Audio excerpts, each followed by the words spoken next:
હવે અમેરિકા અને ઈરાન જાણે દેરાણી જેઠાણી હોય ને એવી રીતના લડાઈ કરી રહ્યા છે, પરંતુ હવે મધ્યસ્થી કરવા માટે નણંદ સમાન પાકિસ્તાન આપ્યું છે. હવે અમેરિકાએ પાકિસ્તાનને એકચ્યુઅલમાં 15 શરતો ઈરાનને કહેવાની કીધેલી છે કે આ 15 શરતો માની લે ને તો ઈરાન સાથેનું યુદ્ધ અમેરિકા આજે જ ખતમ કરી નાખશે.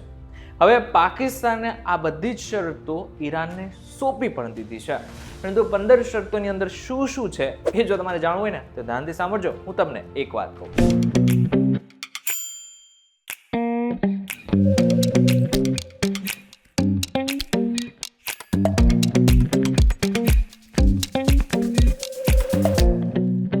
એકમાં આપનું સ્વાગત છે અને હું છું આપનો દોસ્ત કરણ ચૌધરી. હવે ઈરાન આપણે બધાને ખબર છે કે જેવી રીતના આખી દુનિયા ધારતું હતું ને એના કરતાં વધુ શક્તિશાળી નીકળ્યું છે અને કોઈ પણ ભોગે પીછેહટ કરવા માટે રેડી નથી. જો કે ઈરાનને ઘણું બધું નુકસાન થયેલું છે, પરંતુ બધાની વચ્ચે અમેરિકા એવું ઈચ્છે છે કે 15 શરતો જો ઈરાન માની લે ને તો આજે ને આજે ઈરાન સાથેનું યુદ્ધ અમેરિકા ખતમ કરી નાખશે. એમાંની પહેલી શરત એ છે કે જે સમજવા જેવી છે અને એ છે ઈરાન પોતાનું ન્યુક્લિયર પ્રોગ્રામ સંપૂર્ણપણે ખતમ કરી નાખશે. બીજું, ભવિષ્યમાં ક્યારેય ન્યુક્લિયર હથિયાર નહીં બનાવવાનું વચન આપશે. ત્રીજું, ઈરાનની જમીન પર યુરેનિયમ એનરિચમેન્ટ નહીં થાય.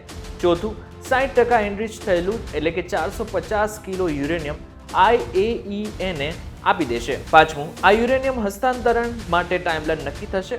છઠ્ઠું, આ સાથે નતાન્ઝ, ઇસ્ફહાન અને ફોર્ડો ન્યુક્લિયર સેન્ટર્સ બંધ થશે. આ ઈરાનનું એક મુખ્ય અને અત્યંત મહત્વનું ભૂગર્ભ પરમાણુ સંવર્ધન કેન્દ્ર છે. સાતમું, ઇન્ટરનેશનલ એટોમિક એનર્જી એજન્સી એટલે કે IAEA ને સંપૂર્ણ એક્સેસ અને મોનિટરિંગ મંજૂરી આપી દેશે.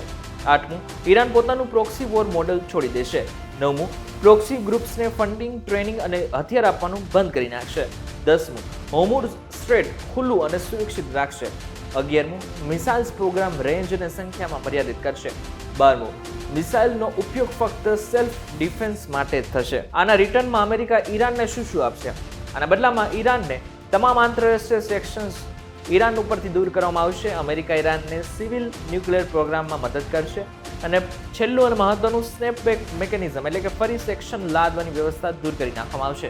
ઇન શોર્ટ જો જોવા જાય તો અમેરિકા ગમે એમ કરીને એટલું બધું તલપાપડ થઈ ગયું છે કે એને ખબર છે કે આગળના સમયમાં કોઈ પણ ભોગે આ જે યુદ્ધ છે ને ખતમ કરવું જ પડશે, નહીં તો આખી દુનિયામાં એક તો નાક કપાઈ રહ્યું છે ને બીજી બાજુ ઈરાન અમેરિકાને બરાબરનું પ્રેશર પણ એટલું જ કરી રહ્યું છે. જો કે મહત્વનું છે કે ઈરાન આમાંથી કેટલી શરતો માને છે, કેટલી શરતો નથી માનતો એના ઉપર છે, પરંતુ આ બધી શરતોમાંથી જે ન્યુક્લિયર એનરિચમેન્ટનું જે કામ છે એ ઈરાન ક્યારે બંધ કરશે એવું લાગતું નથી, કારણ કે ઈરાનનું સૌથી મોટો પ્રોજેક્ટ છે.